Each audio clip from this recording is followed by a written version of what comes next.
Alden Richards at Maine Mendoza tinatayang magsama sa Amerika pagtapos ng MMFF. Sa isang interview nga na ginawa ni Alden Richards ay nagpasabi ito na siya ay magbabakasyon muna sa Amerika, ngunit pagkatapos ito ng kanilang movie. Kung matatandaan nyo, plano rin ni Maine Mendoza na mangibang bansa pagkatapos ng taon. Ngunit bakit kaya sinabi ito ni Maine Mendoza na hindi naman busy sa Itbulaga? Tila bakit kasi sinasabayan niya ang gagawing pag-alis ni Alden Richards. Matatandaan kasi na sinabi na rin ni Tito Soto na si Maine Mendoza ay regular, ngunit maaari netong magawa ang gusto niya. Kung magbabakasyon siya ay okay lang.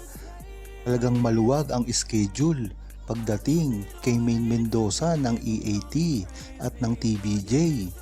Ngunit bakit napili ni Maine Mendoza na isabay ang schedule niya sa mismong pag-alis ni Alden Richards? Talaga nga namang nakakaduda ito kung ang publiko ang pag-uusapan.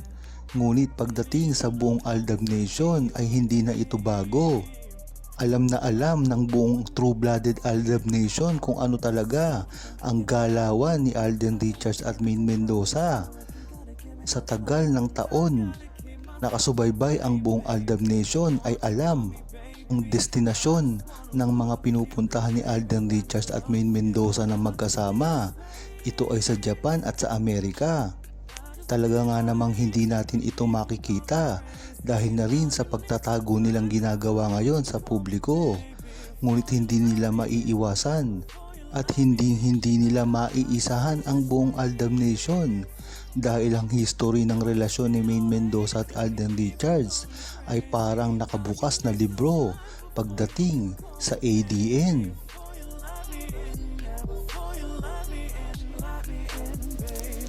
Huwag kalimutang mag-subscribe, comment at i-like ang video na ito. Thanks for watching!